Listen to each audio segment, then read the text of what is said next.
Turkey's defense ministry revealed last week that Turkish shipyards are simultaneously building 31 naval ships, which are expected to meet the military's needs for the coming decades. These include an aircraft carrier and a destroyer. The ministry said on Thursday that the first welding ceremony of the National Submarine Project, or Milgem, was held at the Gölkük Shipyard Command. Additionally, the first sheet metal cutting for the TF-2000 air defense warfare destroyer and the national aircraft carrier known as Milgem projects took place at the Istanbul Shipyard Command, marking the start of their construction processes. Ankara has been investing in its naval fleet for decades.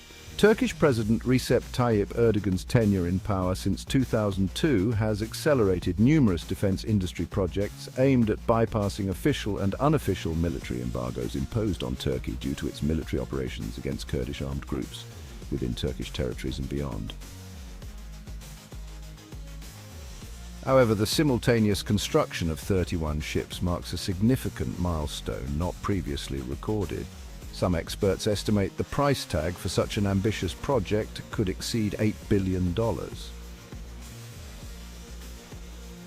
Apart from the aircraft carrier, a destroyer, and a new national submarine, Ankara is currently constructing 5 Rice-class submarines based on the German-designed Type 214-7 I-class frigates, 6 open-sea patrol vessels, 8 modern landing craft tanks, 1 modern mine-hunting ship, and 1 55-class fast-attack craft.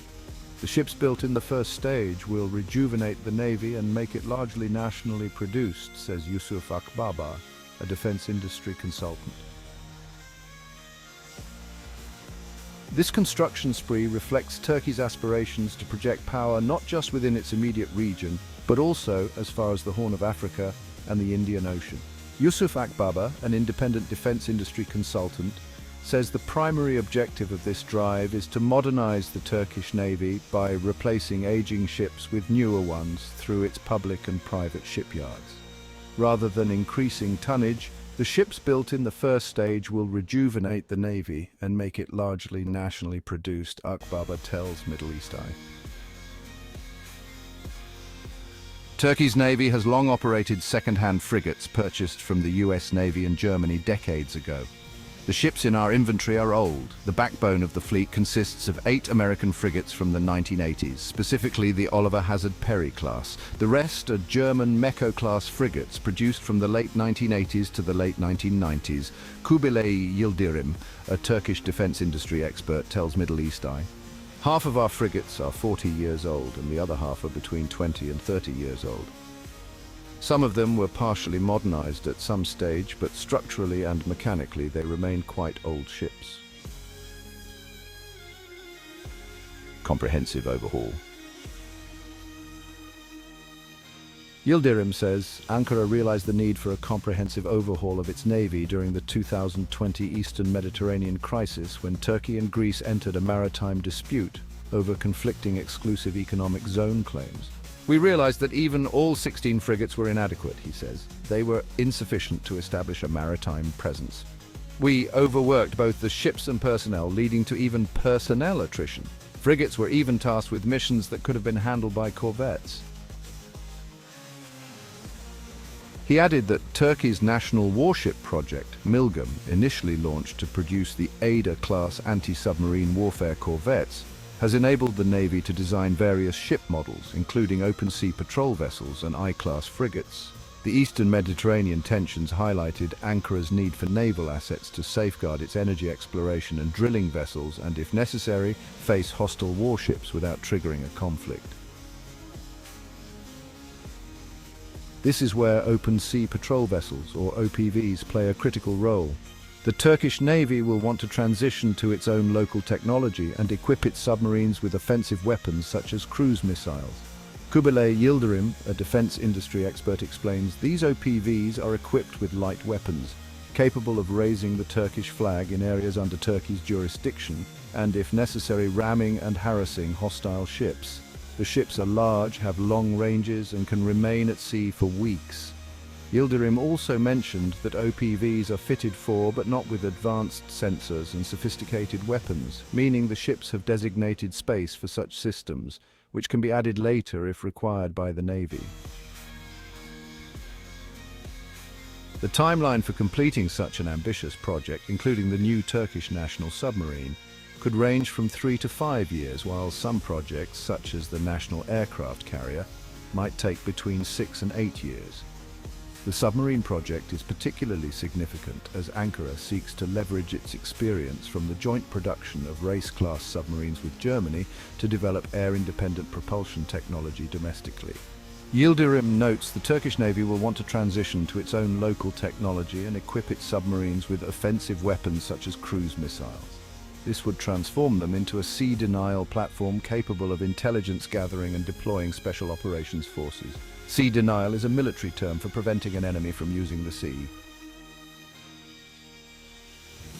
Lower costs. Akbaba predicts that by 2030, Turkey's Navy would include 1 aircraft carrier task group and 2 landing helicopter dock (LHD) task groups. Turkey has already commissioned the drone-carrying amphibious assault ship TCG Anadolu into service, and its twin, TCG Trakya, is in the planning stages. One advantage Turkey enjoys is its ability to produce ships at significantly lower cost than European counterparts.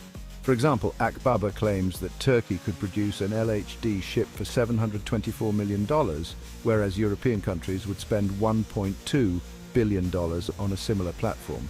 This will position Turkey as the primary power in the Eastern Mediterranean, elevating it to a level where it may be on par with France for dominance across the Mediterranean as a whole, Akbaba says. TCG Anadolu. Turkey launches its largest warship, the world's first drone carrier. Read more. I believe Turkey will maintain a permanent fleet off the coast of Somalia and use this new power projection capability to support its allies in Southeast Asia. It is evident that Ankara's ambitions extend beyond its traditional neighborhood, including the Horn of Africa. Last month, Turkey dispatched an energy exploration vessel to the coast of Somalia, guarding it with Navy ships.